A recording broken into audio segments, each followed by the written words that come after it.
Tokenization की, किसकी बात करने वाले हैं? Tokenization. Sir what is this tokenization? आपके पास में डेबिट कार्ड या क्रेडिट कार्ड तो होगा, बैंक में अकाउंट होगा, डेबिट कार्ड क्रेडिट कार्ड होगा, उसको लेके आप सामान लेने जाते होंगे। उसके अलावा सामान लेने जब जाते हैं तो आप उसको स्वाइप करते हैं, जहां पे भी जाते हो, ठीक है, स्वाइप करते हो ना उसको, भाई कार्ड लगाया, पिन डाला। इससे फ्रॉड के चांसेस क्या हो रहे हैं? बहुत ज़्यादा बढ़ रहे हैं, बहुत ज़्यादा फ्रॉड हो रहे हैं। तो आरबीआई ने सोचा कि यार एक नया तरीका निकालते हैं, उस तरीके का नाम दिया टोकनाइजेशन। टोकनाइजेशन के अंदर में क्या होगा कि आपको अपना फिजिकल कार्ड जो है उसको इस्तेमाल करने की ज़रूरत नहीं पड़ेगी, साथ साथ में जो आपकी ओरिजिनल कार्ड की डिटेल है वो भी आपको नहीं डालनी। कहने का मतलब क्या है? सपोज मेरे पास कोई कार्ड है, मुझे पेमेंट करते समय उसकी डिटेल नहीं डालनी, बल्कि मुझे एक टोकन नंबर इशू होगा थर्ड पार्टी के द्वारा, मुझे वो मर्चेंट को देना है। जैसे मैं सामान लेने गया, अब मुझे सामान लेने जाते टाइम पेमेंट करनी, तो मुझे कार्ड देना पड़ेगा, उससे फ्रॉड बढ़ सकता है। लेकिन मैं क्या करूंगा, उसको पेमेंट देते समय कार्ड नहीं दूंगा, बल्कि मैं एक टोकन दूंगा, एक कोड दूंगा उसको, ठीक है, और उस कोड को वो अथोराइज करेगा थर्ड पार्टी के द्वारा और पेमेंट अपने आप हो जाएगी। तो इससे फ्रॉड के चांसेस क्या हो जाएंगे? कम। अब ये टोकन सिस्टम कैसे काम करता है? देखो, जैसे एक मोबाइल ऐप आपको डाउनलोड करनी पड़ेगी, ठीक है, सबसे पहले आपको एक मोबाइल ऐप डाउनलोड करनी पड़ेगी। उस मोबाइल ऐप के माध्यम से आपको अपने क्रेडिट कार्ड की और आपके डेबिट कार्ड की जो इंफॉर्मेशन है आप उसमें सेव करोगे, ठीक है। सेव कर लिया आपने, सेव कर दिया, बता दिया कि भाई ये मेरा कार्ड नंबर है। आपके पास एक सर्विस प्रोवाइडर होगा, एक सर्विस सर्वर होगा, ठीक है, तो उसको आपने बोल दिया कि ये मेरा कार्ड है ऐसे ऐसे और मुझे सामान लेने जाना, तो मुझे टोकन इशू करो। तो वो क्या कहेगा? वो कहेगा कि ये आपका कार्ड नंबर है, ठीक है, आखिरी मान लो 1234 है, 411 ये ऐसा है, तो ये कहेगा ये नंबर यूज मत करो, कहीं पे आपको ये शो करने की जरूरत नहीं है। इसकी जगह पे वो आपको एक टोकन दे देगा, कोई भी रैंडम नंबर, ये टोकन इशू कर दिया, आपको टोकन मिल गया। अब आप शॉपिंग स्टोर पे गए, ठीक है, आपने शॉपिंग कर ली, अब आपको पैसे पे करने हैं, ठीक है, आपको सपोज कितने भी 10 रुपए, 20 रुपए, 50 रुपए देने हैं। तो अब आप क्या करोगे दोस्तों? अब आप यहां पर ना अपना क्रेडिट कार्ड नहीं डालोगे, आप इस टोकन के माध्यम से पे करोगे। आप उसको ये टोकन दे दोगे एनएफसी के माध्यम से, ठीक है, आप पेमेंट के टोकन दे दोगे।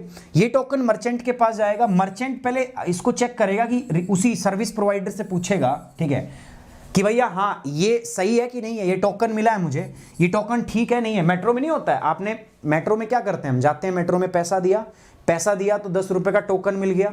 आप वो टोकन लगाते हो तो वो जो मशीन है, वो वेंडिंग मशीन, वो ऑथराइज करती है कि हाँ ये टोकन है, और आप वो गेट खुल जाता है, आप आगे चले जाते हो। ऐसे ही क्या होगा, मर्चेंट उसको भेजेगा ऊपर सर्विस सर्वर को कि यार ये टोकन मुझे मिला है, ये ठीक है कि नहीं है। वो सर्विस प्रोवाइडर देखेगा हाँ यार ये टोकन तो इस नंबर का है, तो ठीक है। फिर उसके बाद वो कहेगा ओके की रिपोर्ट है, कोई दिक्कत नहीं है, ठीक है, और वो पेमेंट को क्या करेगा, ऑथराइज कर देगा, ऐसे पेमेंट हो जाएगी, ठीक है। तो इससे क्या होगा ना, फ्रॉड के चांसेस बढ़ जाते हैं, कम हो जाते हैं, क्योंकि जो आपका कार्ड नंबर है, बट ऑब्वियस बात है डेटा लीक फोन से भी हो सकता है ना, मोबाइल ऐप के अंदर इसमें सारे क्रेडिट कार्ड की डिटेल आप सेव करोगे, स्टोर करोगे, तो इससे भी और ज़्यादा, इससे और भी ज़्यादा खतरा हो सकता है। कल को किसी हैकर्स ने, पहले तो उसको सबके क्रेडिट कार्ड अलग अलग हैक करने पड़ते थे, बट अब की बार वो सीधा ही सर्वर को हैक करेगा और सारा डेटा निकाल लेगा, है ना। तो चांसेस तो यहाँ पर भी हैं, बट हाँ कंपैरेटिवली आरबीआई का मानना है कि इससे थोड़ी चीज़ें क्या हो जाएंगी, कम हो जाएंगी। तो आरबीआई ने एक फ्रेमवर्क बनाया था कि इतने टाइम के अंदर में सारे मर्चेंट को, मर्चेंट मतलब जिनसे आप सामान लेने जाते हो, ठीक है, जो दुकान वाले होते हैं, जो स्टोर वाले होते हैं, सारे मर्चेंट्स को और सारे के सारे कस्टमर को इस सिस्टम के लिए तैयार हो जाना है। लेकिन अभी तक हम हो नहीं पाए हैं, इसको हम बोल रहे हैं टोकनाइजेशन, ठीक है। तो ये इंडियन एक्सप्रेस के अंदर में एक आर्टिकल आया हुआ था, तो उसमें यही बताया गया था कि अभी ना तो कस्टमर इसके लिए तैयार है टोकनाइजेशन के लिए, और ना ही मर्चेंट। और अगर आरबीआई ने एक डेडलाइन देके इसको इंप्लीमेंट कर दिया तो बहुत सारे व्यापार के अंदर में क्या होगा, नुकसान यहां पर होने वाला है। तो इसकी बात थी, बट चलो ठीक है, अपने को टोकनाइजेशन समझना है तो बात करते हैं। जीएस पेपर 3 से संबंधित है, issue related Indian economy, Bharat की इकोनॉमी से रिलेटेड आपका जो है मुद्दा है, आरबीआई से संबंधित मुद्दा है, तो इकोनॉमी का पार्ट जीएस पेपर 3 में आता है। मुद्दा क्या है दोस्तों, डिजिटल पेमेंट फर्म्स जो हैं, मर्चेंट बॉडीज, ठीक है, they petition to the Reserve Bank of India, ये रिजर्व बैंक ऑफ इंडिया के पास गई हैं और इन्होंने बोला है कि भैया जो आपकी डेडलाइन है ना टोकनाइजेशन के लिए, जो आपने टोकनाइजेशन को किया है उसकी जो डेडलाइन है उसको थोड़ा दिन के लिए क्या कर दो, आप आगे बढ़ा दो, ठीक है, क्या कर दो, आगे बढ़ा दो। आरबीआई ने डेडलाइन सेट की हुई थी कितने दोस्तों, जनवरी 1, 2022 को, लेकिन अभी तो आधे ज्यादा लोगों को टोकन का मतलब ही नहीं होता पता। आपको पता था? नहीं पता था। हमें आधे ज्यादा लोगों को टोकनाइजेशन का मतलब नहीं पता, और आरबीआई ने डेडलाइन दी हुई है कितनी, 1 जनवरी 2022। सबसे ज्यादा जो घाटा होगा वो किनको होने वाला है दोस्तों, ये जो मर्चेंट बॉडीज हैं, जो व्यापारी हैं, इनको घाटा होने वाला है दोस्तों। तो ये अपनी अर्जी लेके गए हैं डिजिटल पेमेंट फर्म्स, और ये मर्चेंट बॉडी जो है अपनी अर्जी लेके गए हैं किसके पास में, रिजर्व बैंक ऑफ इंडिया के पास, कि महाराज ओ मालिक, ठीक है, थोड़े दिन के लिए इसको क्या कर दे, एक्सटेंड कर दे, थोड़े दिन के लिए इसको बढ़ा दे। तो रिजर्व बैंक ऑफ इंडिया ने कहा ओ आई विल सी इट, ठीक है, चलो देखते हैं क्या करते हैं क्या नहीं करते। आप समझो टोकनाइजेशन क्या है। टोकनाइजेशन का मतलब क्या है, replacement of actual card detail. आपको एक्चुअल कार्ड डिटेल नहीं डालनी, आपको टोकन इशू कर दिया जाएगा। जैसे मैंने अभी आपको बताया था, आपको अपनी ओरिजिनल कार्ड डिटेल की जगह पर एक टोकन जो है वो इस्तेमाल करना है टू सेटल एनी पेमेंट। ये एक यूनिक कॉम्बिनेशन होगा, ठीक है, टोकन के अंदर में एक यूनिक कॉम्बिनेशन होगा, आपके कार्ड से ही जुड़ा होगा, ठीक है, अलग अलग अल्फाबेट या अलग अलग नंबर, उसका एक कॉम्बिनेशन होगा दोस्तों, ठीक है। टोकन रिक्वेस्टर, आप रिक्वेस्ट करोगे, भाई आपने रिक्वेस्ट की है तो आपको ये टोकन मिलेगा। रिक्वेस्टर का मतलब होता है the entity which accept a request from the customer for tokenization of a card and passes it to the card network to issue a corresponding token and devices. तो हर उसके लिए एक अलग यूनिक कॉम्बिनेशन होगा, उसकी हिसाब से पेमेंट करोगे। एक सिस्टम होता है card on file. Card on file क्या होता है, देखो कई बार आपने देखा होगा कि आपने जो कार्ड डिटेल आपने देखा होगा ना, जैसे आप मिंत्रा पे, फ्लिपकार्ट पे, अमेजोन पे के ऊपर आप पेमेंट करते हो, ठीक है, तो आपने कार्ड की डिटेल डाली तो आपकी कार्ड की डिटेल को स्टोर कर लेते हैं। अगली बार जब आपको कुछ लेना है तो अब आपको अपनी डिटेल डालने की जरूरत नहीं, अब आपको बस CVV कोड डालना है और उसके बाद में जो पिन आएगा वो डालना है ना। बार बार आपको वो डालने की जरूरत नहीं। उस सिस्टम को बोलते हैं दोस्तों कार्ड ऑन फाइल, कि आपका मास्टर कार्ड या वीजा कार्ड का जो डेटा है, कार्ड नंबर वगैरह वगैरह, नाम, एक्सपायरी डेट, वो सब उस प्लेटफॉर्म ने शेयर कर लिया, सेव कर लिया अपने पास, और नेक्स्ट टाइम आपको सिर्फ CVV और पिन नंबर डालने की जरूरत है। इस सिस्टम को बोलते हैं कार्ड ऑन फाइल, ठीक है, कार्ड ऑन फाइल। तो कार्ड ऑन फाइल ट्रांजैक्शन क्या होती है दोस्तों, मैंने आपको बता दिया, ठीक है। तो नेक्स्ट टाइम आप इजीली, आपको कार्ड डिटेल दोबारा डालने की जरूरत नहीं है। A COF transaction is a transaction where a card holder has authorized a merchant to store the card holder master card and visa payment details. The card holder then authorize the same merchants to bill the card holder stored mastercard और visa accounts. अब next time आपको detail डालने की जरूरत थोड़ी ना होती है, आप CVV डालोगे, सीधा पेमेंट आपसे बस पूछेगा कौन से कार्ड से पेमेंट करना चाहते हो। ई-कॉमर्स कंपनी और एयरलाइंस जो हैं वो इसका इस्तेमाल ज्यादा करते हैं। जितनी भी आप देख लेना अमेजोन के ऊपर, आज ही जाके देख लेना करके, ऐसा ही होता है। अब इसका प्रोसीजर क्या होगा सर टोकन का, तो मैंने आपको बता दिया, ठीक है। टोकनाइजेशन के लिए सिर्फ एक बात ये ध्यान रख लो जो मैंने अभी आपको बताया है, ठीक है, बाकी सारी चीजें खत्म हो जाएंगी, आपको कुछ भी चीज ध्यान रखने की जरूरत नहीं है। इस प्रकार से काम करेगा, आपको पूरा समझ में आ जाएगा। टोकनाइजेशन का मतलब क्या होगा कि भैया आपके पास में कार्ड है, ठीक है, और उस कार्ड की एक्चुअल डिटेल आप शेयर नहीं करना चाहते, ठीक है, क्योंकि इससे फ्रॉड हो सकता है, तो कोई बात नहीं, मत करो। तो आप अपने मोबाइल के अंदर में एक ऐप डाउनलोड करोगे, उस मोबाइल ऐप के माध्यम से आप उस मोबाइल ऐप के अंदर में अपनी कार्ड की डिटेल डाल दोगे, ठीक है। आपने मोबाइल के अंदर कार्ड डिटेल डाल दी उस ऐप के अंदर में और बोल दिया कि भाई ये मेरा कार्ड है, ठीक है। इसके अलावा एक सर्वर है जो टोकन इशू करता है, वो कहता है कि ठीक है, अगली बार जब तुम पेमेंट करने जाना तो अपनी कार्ड की डिटेल यूज मत करना, मैं तेरे को एक नंबर दे रहा हूं। ये टोकन दे दिया उसने, कोई भी रैंडम नंबर दे दिया। ये चला गया शॉपिंग करने, शॉपिंग करके अब इसको मान लो $10 पे करने हैं, ये कह रहा है कि यू हैव टू पे $10। अब ये $10 पे करना चाहता है, ठीक है। तो अब ये $10, ठीक है, पे करने के लिए इसको अपना टोकन नंबर बताना है, ना कि कार्ड नंबर, टोकन नंबर बताना है, ठीक है। टोकन नंबर बताएगा, ये टोकन नंबर इसने बताया मर्चेंट को, मर्चेंट कहता अच्छा टोकन नंबर गलत भी हो सकता है, तो मर्चेंट नंबर तुरंत भेजेगा उसी सर्वर के पास जिसने ये किया है कि भाई ऐसा ऐसा मेरे पास टोकन नंबर आया तेरा, ये सही है कि नहीं। फिर वो चेक करेगा, हाँ यार ये इस कार्ड का टोकन नंबर है, मैंने इशू किया। फिर कहेगा हाँ भाई ओके की रिपोर्ट है, ले ले तू इस टोकन को, ठीक है। तो ये इस टोकन को एक्सेप्ट कर लेगा, पेमेंट हो जाएगी, ये सिस्टम होगा। तो एग्जैक्ट आपकी कार्ड डिटेल जो है वो क्या हो जाएगी, छुप जाएगी। तो यही प्रोसेस है, इसका पूरा प्रोसीजर है। सर इसका महत्व क्या है, what is the significance of this procedure. सबसे पहले बात करेंगे हम सेफर मोड ऑफ ट्रांजेक्शन। इससे ना ट्रांजेक्शन बहुत सेफ तरीके से होगी। टोकनाइज ट्रांजैक्शन के अंदर में दोस्तों आपका सेफ इसलिए हम मानते हैं क्योंकि जो हमारा एक्चुअल कार्ड है उसकी डिटेल जो है वो शेयर नहीं होती कहीं पर भी।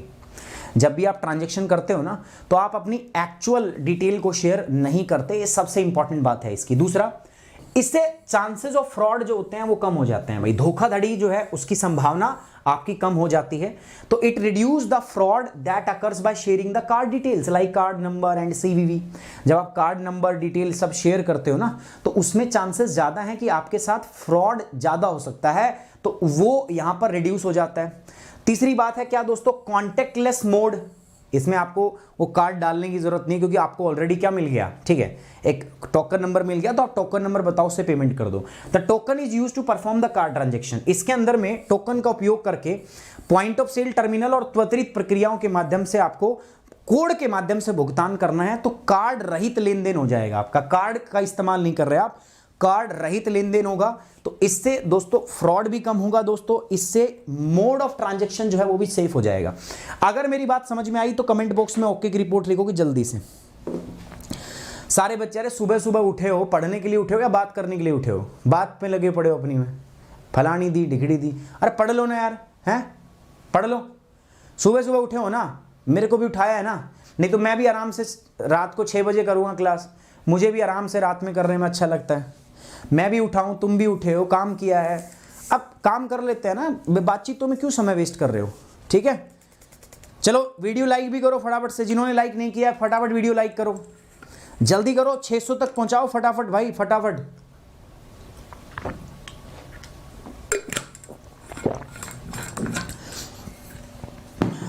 ठीक है, चलिए टोकनाइजेशन क्लियर हो गया ना, बस वो पहला फ्लो चार्ट याद रखना बस।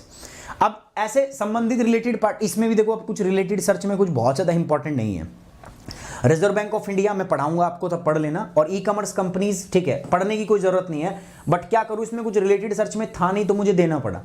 तो रिजर्व बैंक ऑफ इंडिया के बारे में पढ़ लेंगे थोड़ा सा, तो इसमें भी आपका रिलेटेड सर्च एज सच कुछ नहीं है। आरबीआई की चिंता मत करो, जब मैं इकोनॉमी पढ़ाऊंगा आपको, इंडियन इकोनॉमी में पढ़ा ही रहा हूँ, आज क्लास भी है, ठीक है। सो जब इंडियन इकोनॉमी करेंगे तो इस रिलेटेड सर्च के बारे में भी हम क्या कर लेंगे, डिस्कस कर लेंगे, ठीक है।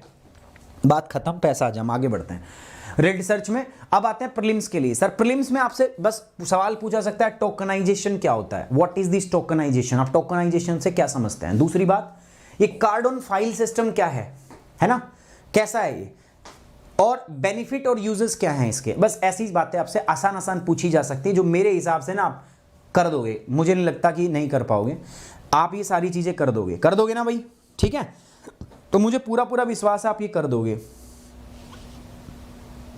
हाँ भाई हिमांशु, हर बार नया टोकन मिलेगा, ठीक है। अब मेट्रो में जाते हैं तो एक यात्रा के लिए एक टोकन होता है ना, गए मेट्रो में बैठे हो ना, एक यात्रा के लिए एक टोकन मिलता है हमें, ठीक है। तो ये सिस्टम है। चलिए आगे बढ़ेंगे, नेक्स्ट टोकनाइजेशन हो गया। अब बात करते हैं एक सवाल, यूपीएससी क्वेश्चन। अब मैं इसी टॉपिक से संबंधित एक क्वेश्चन आपसे पूछ लेता हूं, आरबीआई की बात है। अब टोकनाइजेशन से तो नहीं पूछूंगा अभी फिलहाल, तो मैंने सीआरआर से संबंधित एक सवाल पूछा है। What is the cash reserve ratio, CRR क्या होता है, what is CRR and what when the CRR ratio is increased. CRR को जब हम इंक्रीज करते हैं, ठीक है, तो क्या फर्क पड़ता है। कैश रिजर्व रेशियो को अगर बढ़ा दिया जाए, ठीक है, तो क्या फर्क प्रभाव पड़ेगा मार्केट पे। पहला, it increase the supply of money, ये पैसे की सप्लाई को बढ़ा देगा मार्केट के अंदर, इकोनॉमी में पैसों की सप्लाई को बढ़ा देगा। दूसरा, decrease the supply of the money in the market, market में पैसे की सप्लाई को कम कर देगा। तीसरा कह रहा है कि भैया कोई फर्क नहीं पड़ेगा, सब बकवास है, मोहमाया है, ठीक है। और चौथी बात कर रहा है दोस्तों कि पहले थोड़े समय के लिए मनी सप्लाई बढ़ जाएगी, बट बाद में वो धीरे धीरे ऑटोमेटिकली क्या हो जाएगी, डिक्रीज हो जाएगी। बताइए कौन सा सही जवाब है। हाँ आसान है, वैसे मैं बताऊंगा अभी। इससे मनी सप्लाई आपकी घट जाती है। सीआरआर का मतलब क्या है, अगर आपने बैंक में 100 रुपए जमा किए और सीआरआर आरबीआई ने कह रखा है कि 4% है, तो 100 रुपए में से, आपके 100 रुपए में से 4% उस बैंक को किसके पास जमा करना पड़ेगा, आरबीआई के पास में, in the form of cash. इसलिए इसको बोलते हैं कैश रिजर्व रेशियो, ठीक। तो इसको बोलते हैं क्या, कैश रिजर्व रेशियो। सो दूसरा सही है। तो जितना पैसा यहां ज्यादा जाएगा, अब कल को आरबीआई इसको बढ़ा देगा। अब मान के चलो 4% था, 100 रुपए बैंक में जमा हुए, 4 गए आरबीआई के पास में, बचे कितने, 96 से वो क्या करेगा, लोन देगा। अब मान लो इसको बढ़ा के 5 कर दिया जाए, 6, 7, तो जितना आप इसको बढ़ाओगे ये लेंडिंग कैपिटल क्या होगा, कम होगा भाई, बैंक के पास उतना ही पैसा कम बचेगा, ठीक है। इससे इंटरेस्ट दरों पर क्या प्रभाव पड़ेगा, पहले बैंक के पास 96 रुपए थे ब्याज पे देने के लिए, अब बैंक के पास बचे 95, 94, 93, 90, जितना बैंक के पास पैसा कम होगा बैंक उतना ही उसको क्या करेगा, महंगे ब्याज पे देगा, है ना। तो मार्केट से क्या हो रही है दोस्तों, मनी सप्लाई कम हो रही है। आगे बढ़ेंगे दोस्तों, अगला टॉपिक है हमारा, इस पे भी मेन सवाल है, डिजिटल इंडिया जो है it require a strong focus on cyber security. देखो भारत डिजिटल इंडिया की तरफ बढ़ रहा है, नो डाउट, है ना। हमारी चीज में digital digital digital payment, tokenization, digital economy, सब कुछ डिजिटल कर रहे हैं। बस इस डिजिटल टर्म में, इस डिजिटल टाइम के अंदर में हमें साइबर सिक्योरिटी पे बहुत ध्यान रखना पड़ेगा, ठीक है। We have to focus more on the cyber security.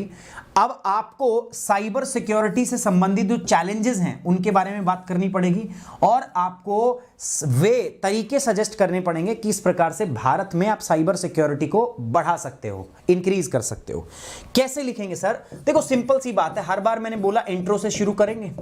Intro में प्यारे बच्चों कीवर्ड ढूंढ लो, ठीक है, और कीवर्ड ढूंढ के कैसे स्टार्ट करते हैं, देखो या तो कीवर्ड जो होगा वो उसको डिफाइन करना पड़ेगा, डेफिनेशन दे दो उसकी, या उससे संबंधित कोई करंट न्यूज होगी, अफेयर, उससे स्टार्ट करो, या कोई डेटा दिया हुआ होगा उससे स्टार्ट करो, ठीक है, या कोई रिपोर्ट से स्टार्ट करो।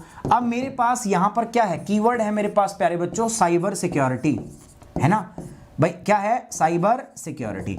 अब साइबर सिक्योरिटी, और वो भी किससे बात कर रहा है दोस्तों, इंडिया में, डिजिटल इंडिया भी एक कीवर्ड है हमारे पास, ठीक है। तो आप यहीं से स्टार्ट करोगे, आप बताओगे किस प्रकार से साइबर सिक्योरिटी से संबंधित मुद्दे भारत में बढ़ रहे हैं, जनरल एक्सप्लेन करोगे आप। उसके बाद में हम बॉडी पे आएंगे, यहां पर जनरल एक्सप्लेनेशन होगा, बॉडी की बात करेंगे। तो हम बात करेंगे कि डिजिटल इंडिया के अंदर में क्यों जरूरत है हमें फोकस करने की, किस पे, साइबर सिक्योरिटी के ऊपर, और साथ ही साथ में क्या चैलेंजेस फेस कर रहा है। तो पहला चैलेंजेस, फिर हमारे फोकस क्या है और इससे बचने के लिए आप क्या सजेशन देते हो, इस प्रकार से आपको इसको करना है।